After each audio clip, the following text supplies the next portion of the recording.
Assalamualaikum warahmatullahi wabarakatuh. Perkenalkan, nama saya Edin Kurani Pratiwi dari Prodi Pendidikan Matematika Universitas PGRI Kanjuruhan Malang dengan NPM 180403060014. Di sini saya akan mempresentasikan tugas pengelolaan kelas berupa hasil resume dari bab 8, yaitu instruksi langsung. Keterampilan kognitif dan fisik adalah fondasi di mana pembelajaran yang lebih maju atau termasuk belajar untuk belajar dibangun. Tidak selalu, tetapi seringkali sebelum siswa dapat menemukan konsep yang kuat, memecahkan masalah, atau menulis secara kreatif, mereka harus terlebih dahulu memperoleh keterampilan dan informasi dasar. Faktanya, perbedaan utama antara pemula dan ahli di hampir semua bidang adalah bahwa para ahli telah menguasai keterampilan dasar tertentu sampai pada titik di mana mereka dapat melakukannya secara tidak sadar dan dengan presisi, bahkan dalam situasi baru atau penuh tekanan. Bab ini berfokus pada pendekatan pengajaran yang ditunjukkan untuk membantu siswa mempelajari keterampilan dan pengetahuan dasar yang dapat diajarkan secara bertahap. Label instruksi langsung juga telah digunakan untuk menggambarkan pendekatan tertentu untuk mengajar membaca, dan meskipun dijelaskan di sini, model yang dijelaskan dalam bab ini lebih umum dan sesuai untuk instruksi dalam mata pelajaran apapun mulai dari seni hingga zoologi. Ikhtisar instruksi langsung. Pengajaran langsung agak mudah dan dapat dikuasai dalam waktu yang relatif singkat. Ini adalah keharusan dalam repertoar semua guru. Seperti halnya pendekatan pengajaran lainnya, pengajaran langsung dapat digambarkan dalam 3 ciri. Pertama, jenis hasil belajar yang dihasilkannya. Kedua, sintaksisnya atau keseluruhan aliran kegiatan instruksionalnya. Dan yang ketiga, lingkungan belajarnya. Secara singkat, pengajaran langsung dirancang untuk meningkatkan penguasaan keterampilan atau pengetahuan prosedural dan pengetahuan deklaratif yang dapat diajarkan secara bertahap. Instruksi langsung sebagian besar berpusat pada guru dan berlangsung dalam 5 langkah: menetapkan set, penjelasan dan atau demonstrasi, praktek terbimbing, umpan balik, dan praktek yang diperluas. Lingkungan pembelajaran instruksi langsung berfungsi terutama pada tugas-tugas pembelajaran akademik dan bertujuan untuk membuat siswa tetap terlibat secara aktif. Dukungan teoritis dan empiris. Beberapa aspek model berasal dari prosedur latihan yang dikembangkan di lingkungan industri dan militer. Barack Rosenstein dan Robert Stevens tahun 1996 misalnya melaporkan bahwa mereka menemukan sebuah buku yang diterbitkan pada tahun 1945 berjudul Bagaimana Menginstruksikan, yang mencakup banyak ide yang terkait dengan instruksi langsung. Namun, untuk tujuannya yaitu akan menjelaskan 3 teori dan empiris tradisi yang memberikan alasan dan pedoman untuk penggunaan kontemporer instruksi langsung behaviorisme, teori kognitif sosial, dan penelitian efektivitas guru. Penjelasan awal ini diperluas di bagian berikut. Teori perilaku. Teori perilaku belajar telah membuat kontribusi yang signifikan untuk instruksi langsung. Ingatlah bahwa teori itu disebut behaviorisme karena para ahli teori dan peneliti dalam tradisi ini tertarik untuk mempelajari perilaku manusia yang dapat diamati daripada hal-hal yang tidak dapat diamati, seperti pemikiran dan kognisi manusia. Yang sangat penting bagi guru adalah karya B.F. Skinner tentang pengkondisian operan dan gagasannya bahwa manusia belajar dan bertindak dengan cara tertentu sebagai hasil dari bagaimana perilaku tertentu didorong melalui penguatan. Teori kognitif sosial. Teori kognitif sosial membuat perbedaan antara belajar atau cara pengetahuan diperoleh dan kinerja atau perilaku yang dapat diamati. Teori ini juga menyatakan bahwa banyak dari apa yang dipelajari manusia datang terutama melalui pengamatan orang lain. Tidak seperti behavioris sebelumnya, ahli teori kognitif sosial percaya bahwa sesuatu dipelajari ketika seorang pengamat secara sadar memperhatikan beberapa perilaku, misalnya mencocokkan, dan kemudian menempatkan pengamatan itu ke dalam memori jangka panjang. Menurut Bandura tahun 1996, pembelajaran observasi adalah proses 3 langkah. Pertama, pelajar harus memperhatikan aspek kritis dari apa yang akan dipelajari. Kedua, pelajar harus mempertahankan atau mengingat perilaku. Dan yang ketiga, pelajar harus mampu memproduksi atau melakukan perilaku. Prinsip-prinsip teori kognitif sosial diterjemahkan ke dalam perilaku mengajar berikut. Yang pertama, gunakan strategi untuk menarik perhatian siswa. Kedua, pastikan pengamatan tidak terlalu rumit. Ketiga, kaitkan keterampilan baru dengan pengetahuan dan kemampuan siswa sebelumnya untuk melakukan keterampilan tersebut. Keempat, gunakan latihan untuk memastikan retensi jangka panjang. Kelima, pastikan sikap positif terhadap keterampilan baru sehingga siswa akan termotivasi untuk memproduksi atau menggunakan perilaku baru. Penelitian efektivitas guru. Beberapa guru menggunakan metode yang sangat terstruktur dan formal, sedangkan yang lain menggunakan metode pengajaran yang lebih informal yang terkait dengan pergerakan kelas terbuka saat itu. Merencanakan dan melaksanakan pelajaran instruksi langsung. Seperti halnya pendekatan pengajaran, pelaksanaan pelajaran instruksi langsung yang ahli membutuhkan keputusan dan perilaku khusus oleh guru selama perencanaan dan saat melakukan pelajaran. Beberapa tindakan guru ini serupa dengan yang ditemukan dalam model pembelajaran lainnya. Perencanaan untuk instruksi langsung. Pengetahuan deklaratif faktual adalah mengetahui elemen dasar dari sesuatu. Pengetahuan konseptual adalah mengetahui tentang hubungan di antara berbagai elemen. Pengetahuan prosedural adalah mengetahui bagaimana melakukan sesuatu. Pengajaran langsung secara khusus dirancang untuk mempromosikan pembelajaran siswa tentang pengetahuan faktual yang terstruktur dengan baik yang dapat diajarkan lebih atau kurang dengan cara langkah demi langkah dan untuk membantu siswa menguasai pengetahuan prosedural yang diperlukan untuk melakukan keterampilan sederhana dan kompleks. Siapkan tujuan. Saat mempersiapkan tujuan untuk pelajaran instruksi langsung, tentukan pengujian atau penilaian situasi dan mengidentifikasi tingkat yang diharapkan pertunjukan. Perbedaan utama antara tujuan menulis untuk pelajaran yang berorientasi pada keterampilan dan pelajaran menulis dengan konten yang lebih kompleks adalah bahwa tujuan yang berorientasi pada keterampilan biasanya mewakili perilaku yang mudah diamati, yang dapat dinyatakan secara tepat dan diukur secara akurat. Kemajuan pembelajaran dan analisis tugas.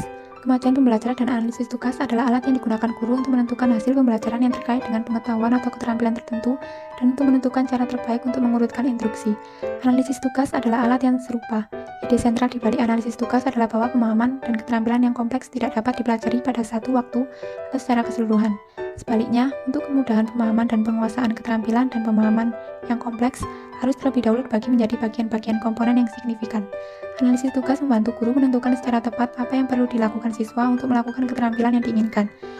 Itu dapat dicapai melalui langkah-langkah berikut. Langkah 1, cari tahu apa yang dilakukan orang yang berpengetahuan luas ketika keterampilan itu dilakukan. Langkah 2, bagilah keterampilan keseluruhan menjadi sub-keterampilan. Langkah 3, letakkan sub-keterampilan dalam beberapa urutan logis, tunjukkan yang mungkin menjadi prasyarat untuk yang lainnya. Langkah 4, rancang strategi untuk mengajarkan masing-masing sub-keterampilan dari bagaimana mereka digabungkan. Rencanakan waktu dan ruang. Perencanaan dan pengelolaan waktu sangat penting untuk pembelajaran instruksi langsung. Guru harus memastikan bahwa waktu cukup sesuai dengan bakat dan kemampuan siswa di kelas, dan siswa termotivasi untuk tetap terlibat sepanjang pelajaran. Perencanaan dan pengelolaan ruang juga sangat penting untuk pembelajaran instruksi langsung. Melakukan pelajaran instruksi langsung. Pelajaran dimulai dengan guru memberikan tujuan pelajaran, menetapkan set, dan menyiapkan siswa untuk belajar. Tahap persiapan dan motivasi ini kemudian diikuti dengan presentasi materi pelajaran yang diajarkan atau demonstrasi keterampilan tertentu. Pelajaran kemudian memberikan kesempatan untuk praktik siswa yang dipandu dan umpan balik guru tentang kemajuan siswa. Pada fase praktik umpan balik, guru mencoba memberikan kesempatan kepada siswa untuk mentransfer pengetahuan atau keterampilan yang diajarkan ke situasi kehidupan nyata. Pelajaran instruksi langsung diakhiri dengan latihan yang diperpanjang dan transfer keterampilan. Memberikan tujuan dan menetapkan set. Terlepas dari situasinya, guru yang baik memulai pelajaran mereka dengan menjelaskan tujuan mereka, membangun perangkat pembelajaran, dan mendapatkan perhatian siswa mereka. Selain itu, siswa harus diberitahu materi prasyarat untuk memperoleh materi baru. Mereka juga harus diberitahu tentang alur pelajaran tertentu dan tentang berapa lama waktu yang diharapkan untuk pelajaran itu. Memberikan alasan dan ikhtisar untuk pelajaran apapun adalah penting, tetapi terutama untuk pelajaran yang berorientasi pada keterampilan. Pelajaran seperti itu biasanya berfokus pada keterampilan tersendiri yang mungkin tidak dianggap penting oleh siswa, tapi membutuhkan motivasi dan komitmen yang besar untuk tetap terlibat. Mengadakan demonstrasi. Ingat, teori kognitif menyatakan bahwa dari mengamati perilaku tertentu, siswa belajar untuk melakukannya dan untuk mengantisipasi konsekuensi. Perilaku orang lain, baik dan buruk, menjadi pedoman bagi perilaku pembelajar itu sendiri. Bentuk dengan meniru ini menyelamatkan siswa dari banyak percobaan atau kesalahan yang tidak perlu dan juga menyebabkan mereka mempelajari perilaku yang tidak pantas atau tidak benar. Mendemonstrasikan konsep atau keterampilan tertentu secara efektif membutuhkan perhatian untuk memperoleh penguasaan atau pemahaman menyeluruh tentang konsep atau keterampilan sebelum mendemonstrasi dan untuk hati-hati berlatih semua aspek demonstrasi sebelum acara kelas yang sebenarnya. Memperoleh penguasaan dan pemahaman. Untuk memastikan bahwa siswa akan mengamati perilaku yang benar daripada perilaku yang salah, guru harus memperhatikan dengan tepat apa yang terjadi dalam demonstrasi mereka. Contoh dalam setiap aspek usaha manusia di mana orang tanpa sadar melakukan keterampilan secara tidak benar, karena mereka mengamati dan mempelajari keterampilan dari seseorang yang melakukannya dengan salah. Poin penting di sini adalah bahwa jika guru ingin siswa melakukan sesuatu dengan benar, mereka harus memastikan bahwa itu ditunjukkan dengan benar. Menghadiri latihan, sangat sulit untuk mendemonstrasikan sesuatu dengan akurasi yang lengkap. Semakin kompleks informasi atau keterampilan, semakin sulit untuk menjadi tepat dalam demonstrasi kelas. Memastikan demonstrasi dan pemodelan yang benar membutuhkan latihan sebelumnya. Ini juga mensyaratkan bahwa atribut kritis dari keterampilan atau konsep dipikirkan dengan jelas dan jelas. Memberikan praktek terpandu. Latihan adalah inti dari instruksi langsung dan akal sehat mengatakan bahwa latihan membuat sempurna. Pada kenyataannya, prinsip ini tidak selalu berlaku. Terlalu sering tugas yang diberikan guru kepada siswa tidak benar-benar menyediakan jenis latihan yang dibutuhkan. Menulis jawaban atas pertanyaan di akhir bab, mengerjakan 20 soal matematika, atau menulis esai tidak selalu membantu siswa menguasai keterampilan penting.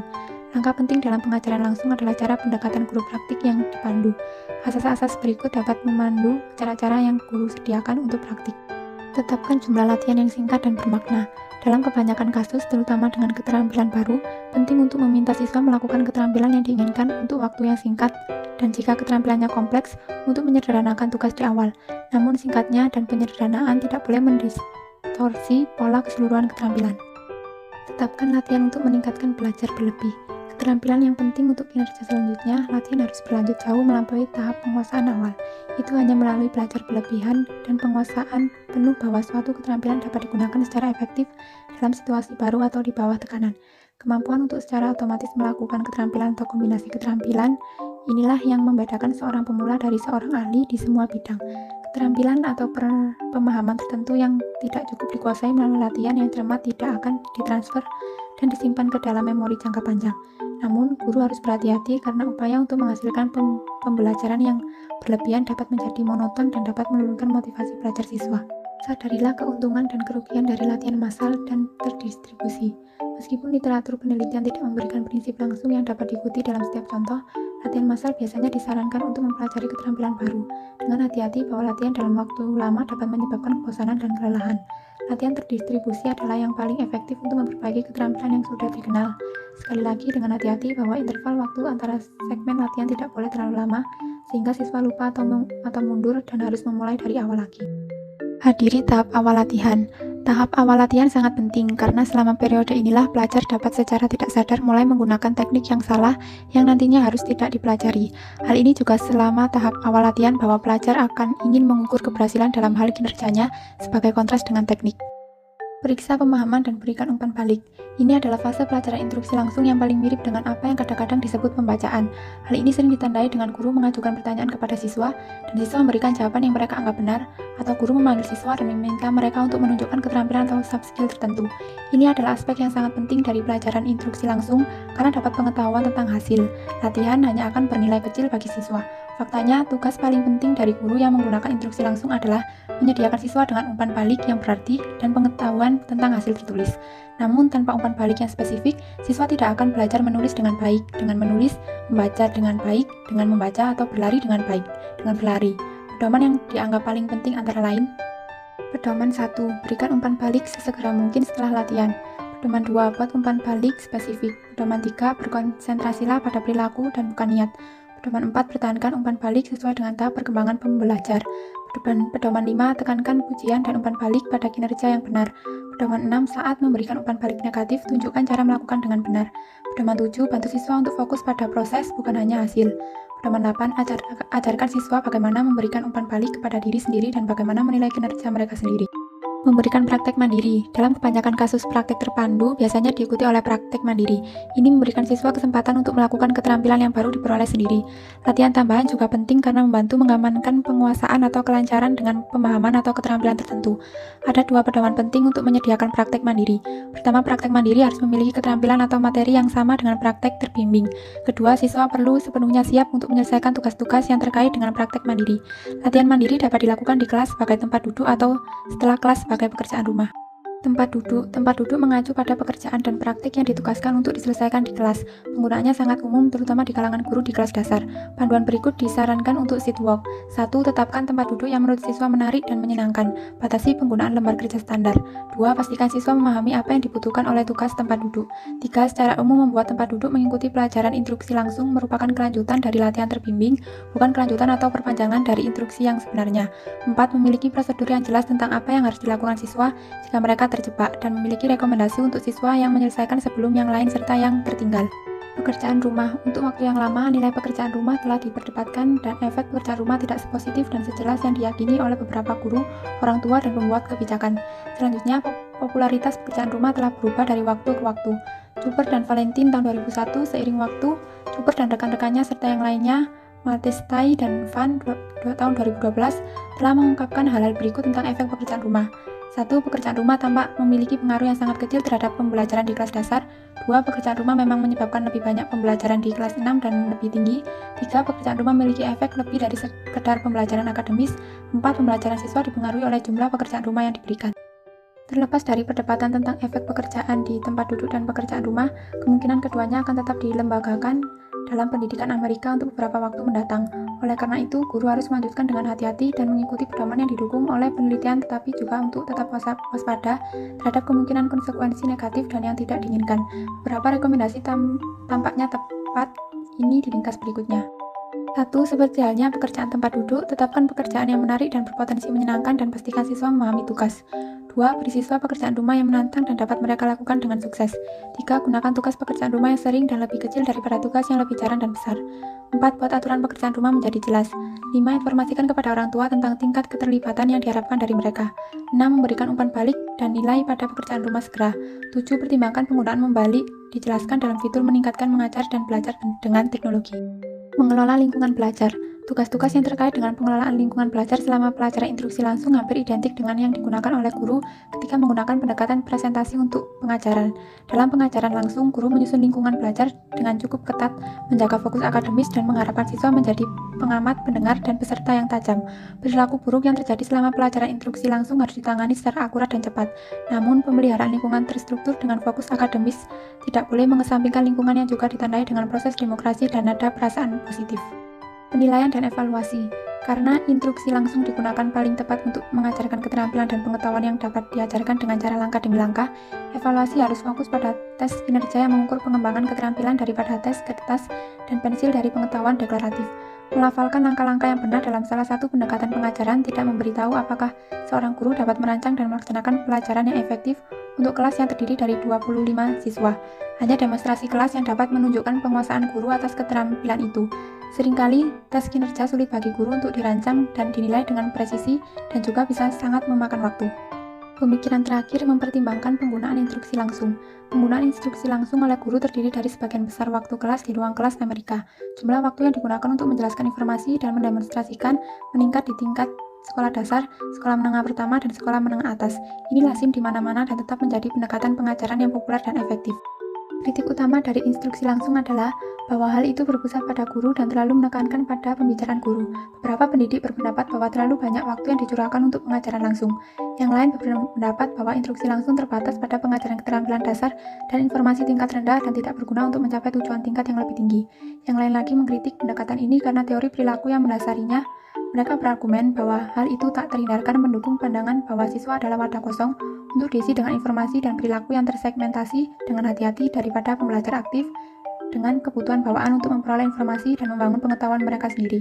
Akhirnya ada orang-orang termasuk beberapa pencipta awal instruksi langsung yang mengkritik instruksi langsung karena penyalahgunaan dalam cara pendekatan yang lebih diterapkan di banyak ruang kelas. Demikian presentasi saya, apabila ada kurang dan lebihnya saya mohon maaf. Saya akhiri, wassalamualaikum warahmatullahi wabarakatuh.